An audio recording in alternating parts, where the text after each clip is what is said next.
In the late 1990s, the BBC got back its rights to Doctor Who, and Russell T Davies pitched his ideas for continuing the show. Eventually, Russell would be tasked as showrunning Series 1 of his project in the early 2000s.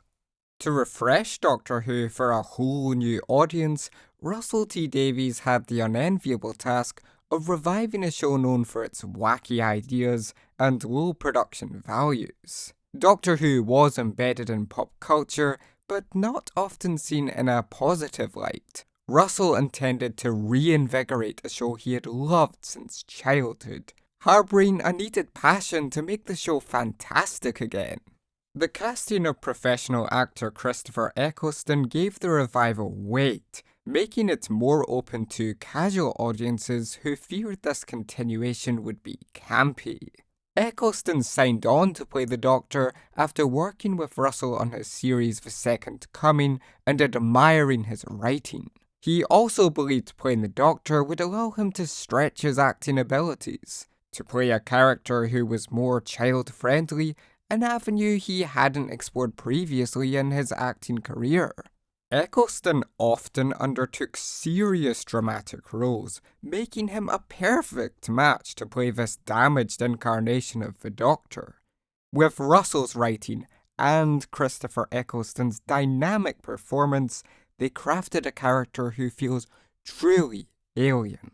The intensity that came with Eccleston's performance cemented the revival as must-watch television, even if just to see why Eccleston signed on to Doctor Who. Doctor Who simply gave him new challenges and demands as an actor, known for his serious roles. It was simply perfect casting that came together, and all the pieces aligned for the series to start success, evolving the Doctor as a person with top-tier character writing. Despite his short screen time, the Ninth Doctor goes on a full and well-rounded journey in just 13 episodes that the audience can easily follow. Eccleston fits into the character quickly. It's easy to feel attached to him early on. Eccleston simply understood the character, and he delivers from his first scene to his last. An absolute masterclass of a performance in just 13 episodes. For the companion, Russell would give Rose Tyler depth and likability. Russell grounded Rose in relatable family life and financial struggles. In Rose Tyler, he created a layered, realistic character that we could see in everyday life. And Russell's writing would craft realism, pop culture, and out-of-this-world concepts to give the show a little bit of everything. Even if you're not a huge science fiction fan, you can easily gravitate towards the characters he created. Russell also ensured the show was anchored to Earth, believing that wild alien planets wouldn't be achievable on a BBC budget. This was a clever move to ensure the show wouldn't be mocked. Unlike the classic series, Doctor Who adopted a 45-minute episode structure and serialized arcs appropriate to a 2005 audience, grabbing the viewer's attention for the trip of a lifetime and building up the Bad Wolf storyline throughout. The Doctor himself is turned into a mystery throughout Series 1. As he becomes closer to Rose and their adventures, he reveals more about the past that plagues him. This is effective character development that strings out the story, encouraging the viewer to keep tuning in to find out more. We see Rose become alienated by the Doctor's lifestyle and the profound effect that has on the people waiting for her. It gives every adventure a sense of her running away, trying to move on. And although Series 1 has dated itself a little with constant pop culture references and its visual aesthetic, the series has mostly stood the test of time, remaining a great installment. Without this series and Russell T Davies' vision, Doctor Who would likely still be a long-dead show with no regeneration in sight. Doctor Who was originally developed with the intention of being educational as well as entertaining television, and Russell T Davies would maintain this core aspect of the show. It's not unidentifiable science fiction. The show has clear allegories behind its storytelling, and emotional intelligence between characters. Basically, the show combined real-world issues into the show well, ensuring it isn't one-dimensional television. The characters feel real and complex. Not having the budget for a whole orchestra, Murray Goldwood heavily utilised synthesizers in his soundtrack. This works well to blend into the sci-fi aspect of the series, but Murray also created an epic quality to the music that hadn't been seen in classic Who. It heightens action set pieces and emphasizes the character beats in the series. It's truly an alien musical backdrop to the show. Murray created deeply emotional melodies, a stark contrast to the sci-fi wallpaper over classic Who. Even giving the companion her own dedicated theme and feel, emotionally shaping the audience. Murray's soundtrack is just perfect. It works so well to attach you to Russell's characters.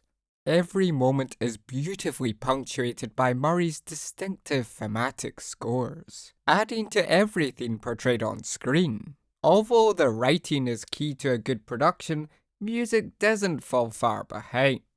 It really makes the scope of the show reach beyond its budget. Generally, the music isn't as bombastic as later series with an orchestra, however, I think this suits the stripped-down version that is the Ninth Doctor, accenting his pain and optimism. The TARDIS interior would be given an organic redress. It feels like a living, breathing character itself within the series, its atmospheric and dirty appearance reflecting the grit of a Ninth Doctor.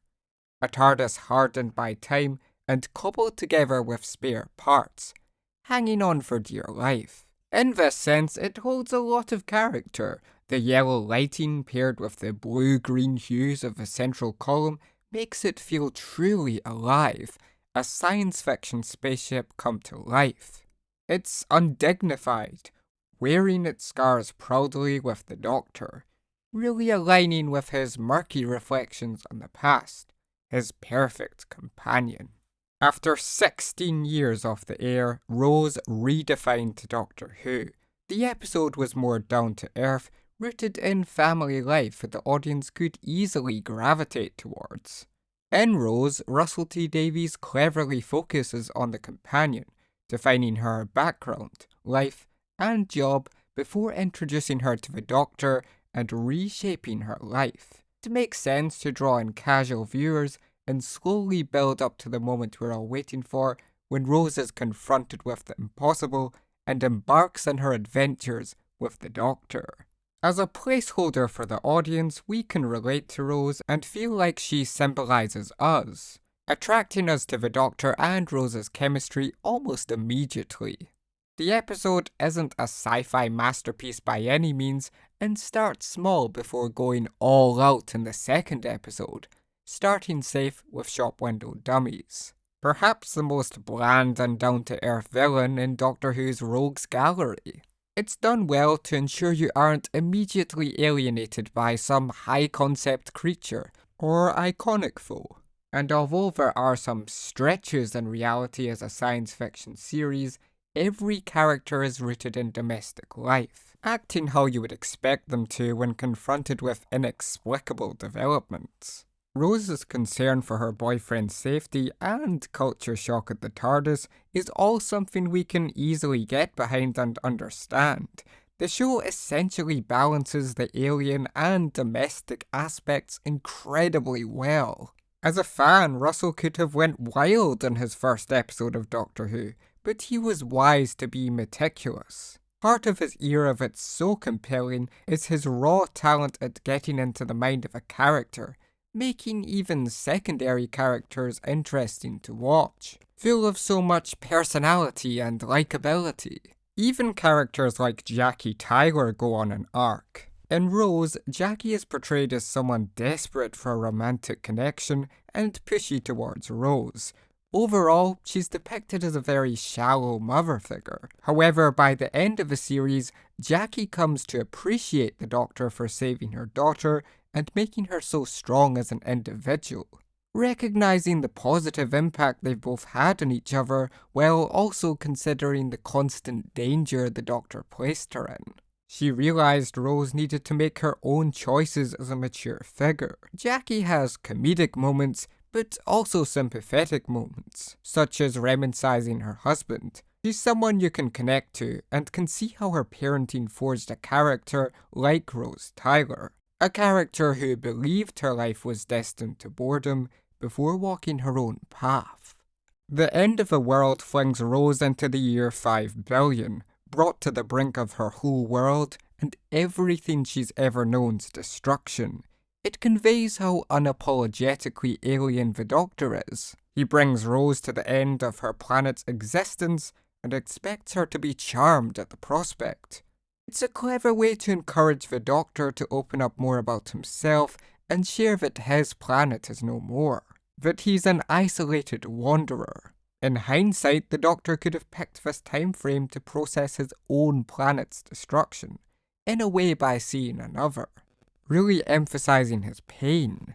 There's an embrace of other cultures and appearances that's also admirable as a lesson to a younger audience, indoctrinating viewers with an important level of respect, qualities the Doctor has that act as a good role model and science fiction figure to see the good in. Rose marvels at the species around her as she assimilates into such a different environment. It's great to see her also be so open, chatting with a lower class worker, but also against the rich, self-absorbed figure that is Cassandra. In many ways, the story is about how money can manipulate, and confronts Botox with a less than flattering depiction. Despite this wacky future being unique, the concept of the rich gathering to watch Earth burn is a dark look back at humanity, conveying how apathetic we can become and morally detached. Rose doesn't take a backseat in this adventure as she confronts Cassandra in an interesting interplay. She makes sure her voice is heard from the Doctor too, which is why he comes out with his background, making the mysterious figure of the Doctor far more understandable to Rose. There's no denying that it's a thought-provoking episode, really selling us on what the show can do, with a whopping 203 visual effects shots. The End of the World took a lot of the budget out of the main series, causing later episodes like Boomtown to be made, filmed in Cardiff. Nonetheless, it was essential to give the audience a slice of what was to come, and convey just how big the show could be, while never straying from its fundamental character approach. With the episode very dialogue heavy as it cements the Rose-Doctor dynamic, really examining the toll the Doctor's already taking on Rose. Safe to say, it's an ambitious episode that's well paced, never undermining the power of Doctor Who, and emphasizing the show will be jumping from location to location, often surrounded by new imagery.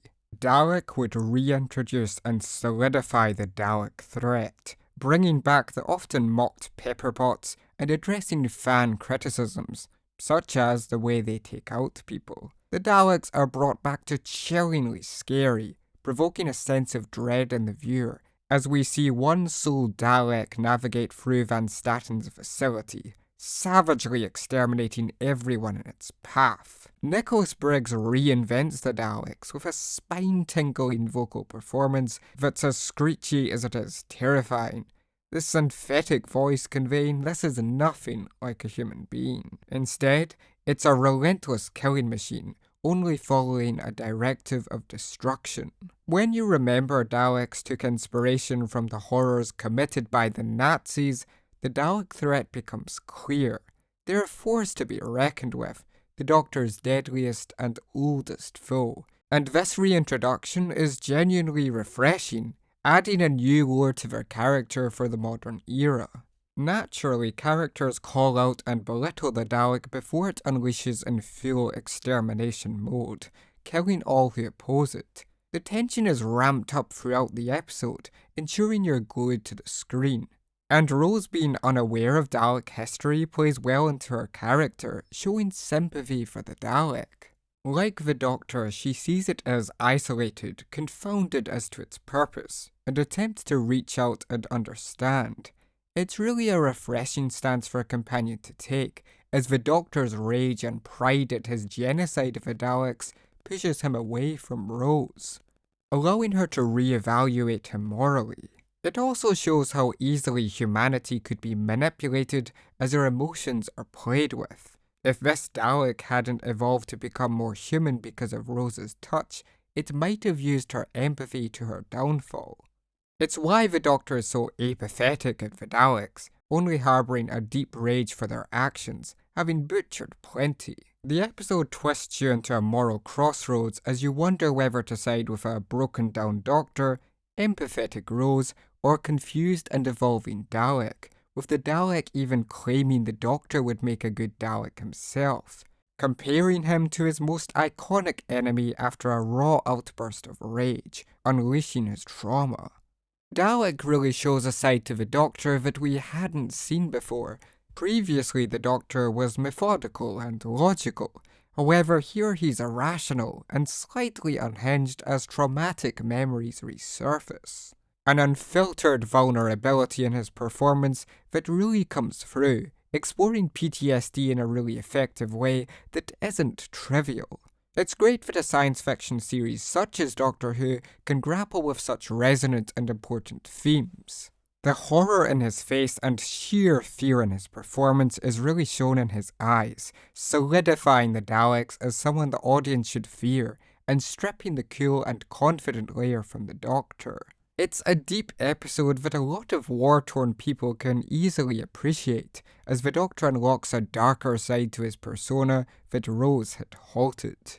It does a great job of conflicting the audience, imbuing them with a sense of empathy and reflection on the events that transpire. Dalek is an episode responsible for winning over a lot of skeptical audience members, showing the dark depths Doctor Who can deliver when given bold writing that's intense and uncomfortable. It really flips the script on Doctor Who cliches and explores a more emotionally driven Dalek story for the modern era. It's undeniably one of the most atmospheric episodes of the show as it further develops the Doctor.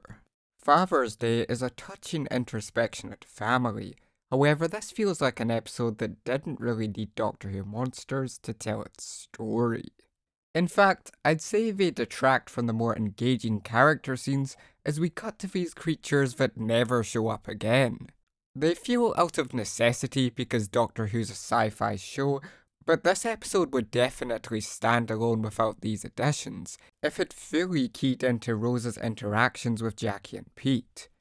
Although time travel is a foundational concept that's been well explored by many productions, this episode still delves into new territory. It's great that a character who has no family left allows his companion to see hers, facing the fact that he envies human normality, the simple things that humans thrive on. The ordinary nature of humanity allows him a new avenue to explore that's alien to him. Billie Piper really shows her range in this episode in one of her finest performances in the series, grappling with the fact that she can never live a full life alongside her dad, doomed to a senseless death before his time. It's genuinely a really interesting concept that's tragic, as Pete realizes he has to end his life to restore the future, coming to a harrowingly bitter realization, punctuating the emotional core of the episode.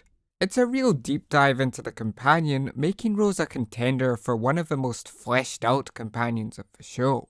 And Pete gets to live up to Jackie's stories of a better man by being the ultimate hero and making his sacrifice count for something, knowing he'll never get to be there for Rose. It's a real tragedy on so many levels, as he reckons with the fact that his death will be a blaze of glory.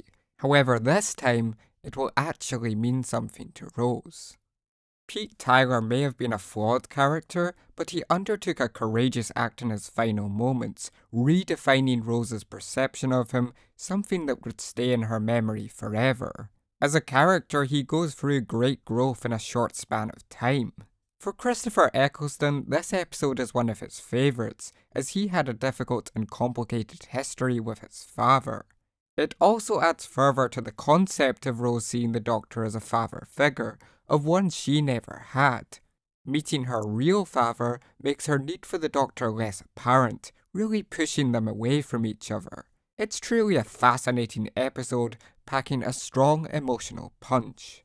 Upcoming showrunner Stephen Moffat would pen the two-parter The Empty Child and The Doctor Dances, creating a tense and creepy two-part historical set during the London Blitz. The story is rich in atmosphere, feeling big budget from the nighttime location filming. The introduction of Captain Jack is good, as his overconfident, flirtatious presence is a new dimension when paired off with the Ninth Doctor. Jack's cheesy nature seems to really rub off on Nine, making him more witty, with this story having a surprising amount of jokes for a creepy two-parter. And although the Rose-Jack dynamic is fun, it reminds me how blessed we are to have the Ninth Doctor as an almost father figure, not some flirtatious Boy Scout. Eccleston really gets to show his empathy, being very light-hearted towards some hungry kids as he gets to know Nancy, a young character who has been feeding and supporting a group of homeless kids terrorized by a child who wants his mummy. As someone who's lost her own child, it's understandable why Nancy's doing this good deed, obviously missing Jamie's company and harboring the dark secret that the empty child is her son. The story examines isolation in a great way and is fresh because it splits up the Doctor and Rose. From Nancy's big secret that she's a young mother to Jamie's confusion at being out on his own, the tale has many fascinating elements resonant emotionally. It's simply a stellar two-parter, showcasing how Doctor Who can play with genre and that horror is one of its advantages. The episode is gritty and realistic. The grim setting is enough to make you feel something, combining the imagery of gas masks and idea of a viral infection effectively.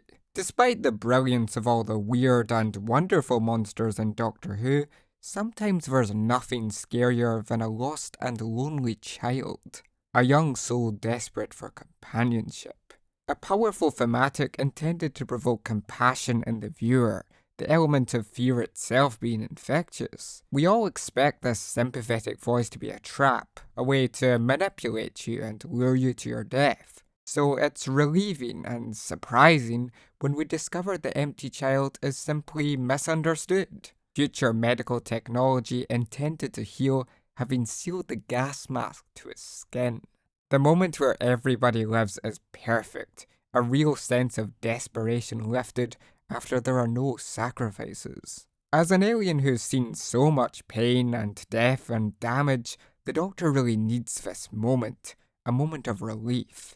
Overall, Stephen Moffat creates a really tight story, measuring up to top-tier episodes of the show.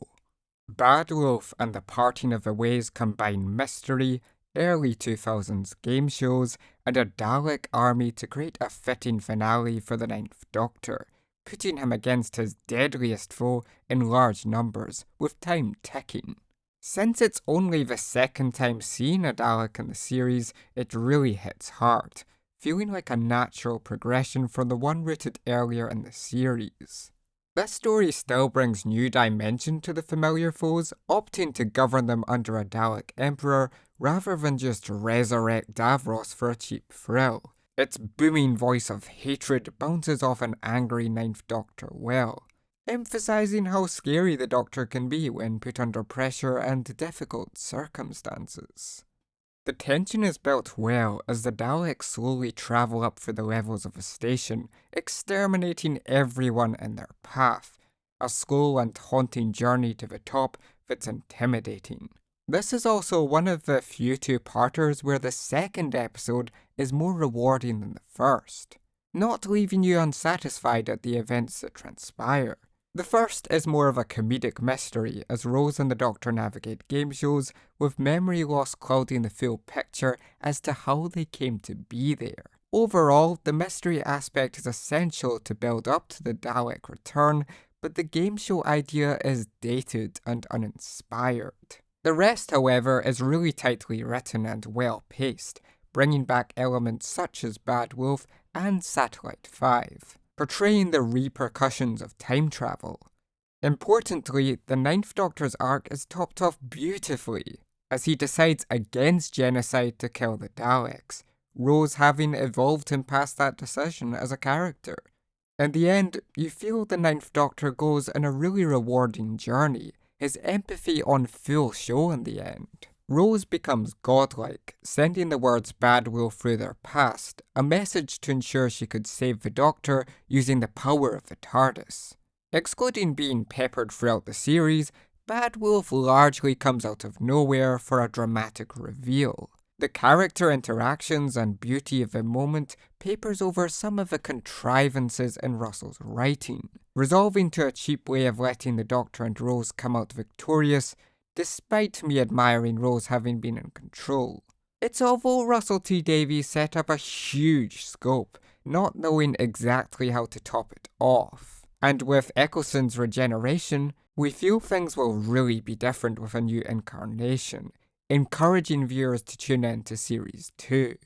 Christopher Eccleston would decide to leave after a chaotic experience filming the first series, with filming being behind schedule and likely stressful on such a technical production. It's clear Eccleston didn't take well to director Keith Boak, who apparently endangered crew on set during the filming of Rose for a stunt.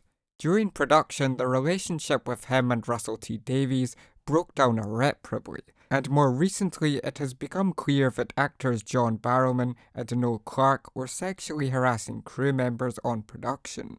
Although unfortunate Eccleston had such a poor experience on the show, this worked well to refresh the show for a new series, introducing the concept of regeneration. And Eccleston's ending is a heartfelt farewell that sums up his Doctor, smiling in the face of pain. It's really well executed and performed, as Rose observes the events, not being too self-indulgent or drawn out.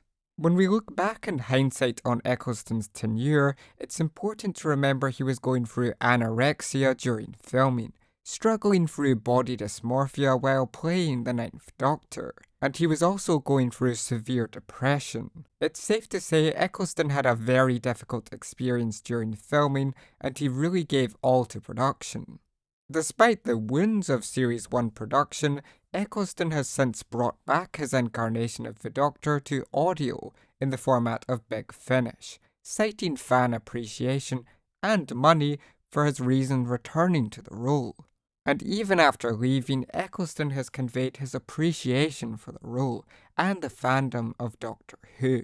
He's been very positive about the impact his incarnation has made to countless fans, people who grew up on his Doctor and his performance.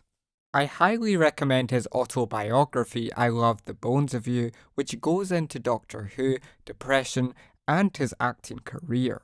I also particularly liked his work as Morris in The A-Word, so go check it out if you're so inclined. If you liked this video, please subscribe and consider joining Patreon. It really supports the channel. Links are in the description below. I would like to give a special thank you to Starfleet Sohail, who supports me on Patreon. You can find him at Starfleet Sohail on YouTube and Twitter. But most importantly, thank you for watching. It means a lot.